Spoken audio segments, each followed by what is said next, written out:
As an immigrant to this country, I would like to say a few words to my fellow Americans and to our friends around the world about the events of recent days. Now, I grew up in Austria. I'm very aware of Kristallnacht, or the Night of Broken Glass. It was a night of rampage against the Jews carried out in 1938 by the Nazi equivalent of the Proud Boys.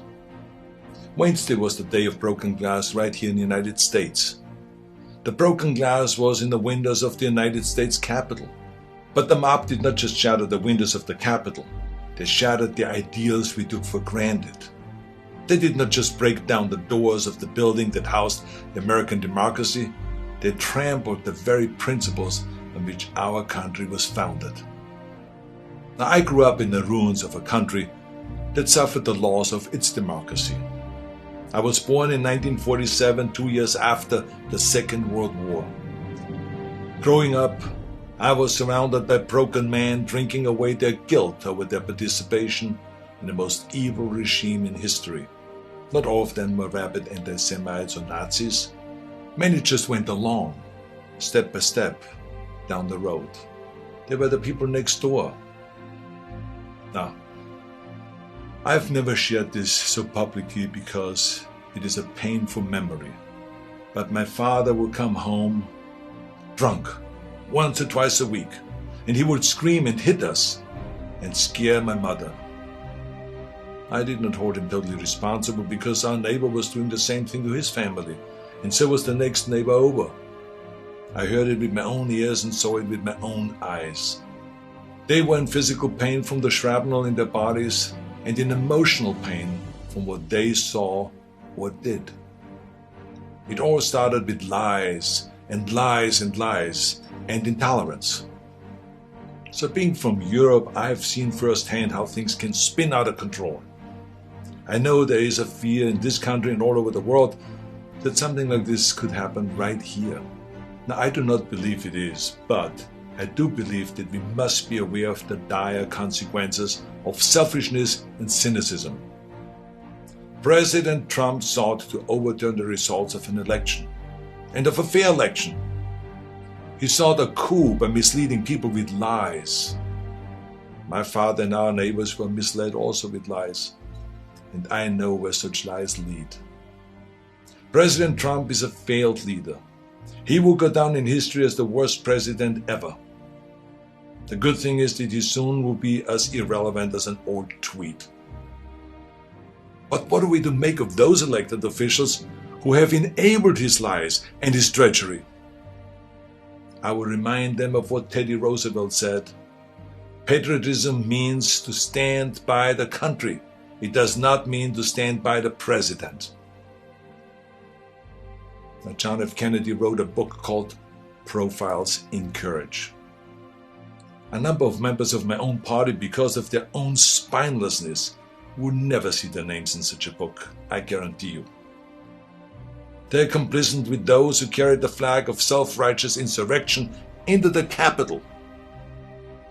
But it did not work. Our democracy held firm.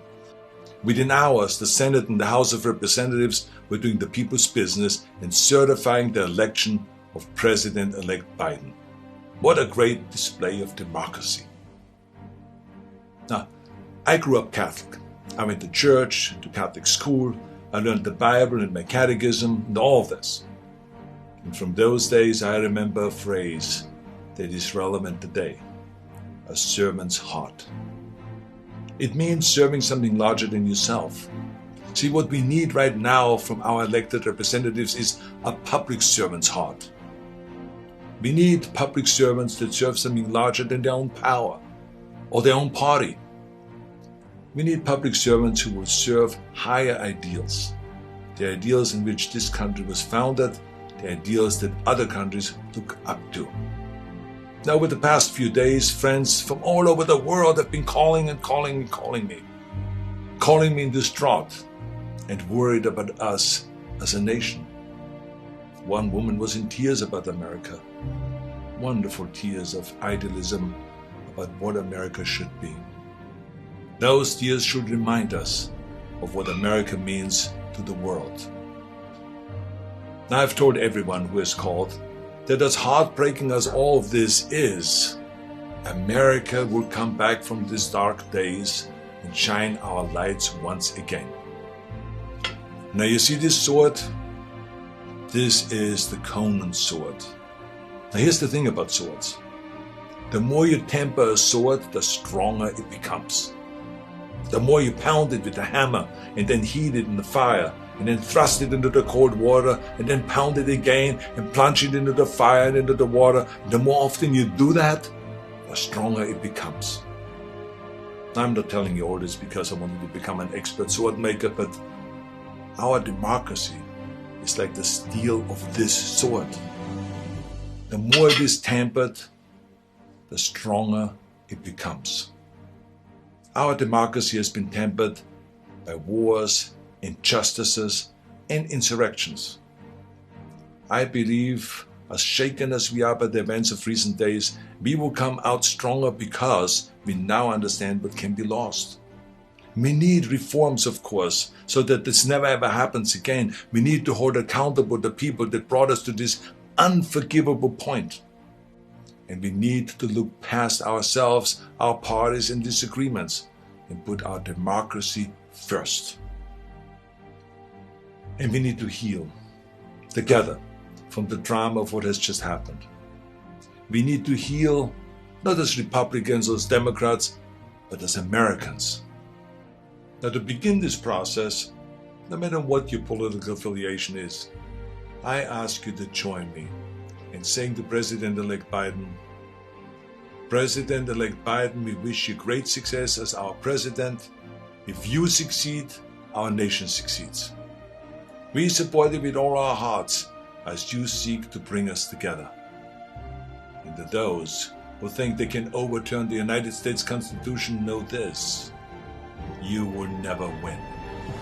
President-elect Biden, we stand with you today, tomorrow, and forever in defense of our democracy from those who would threaten it.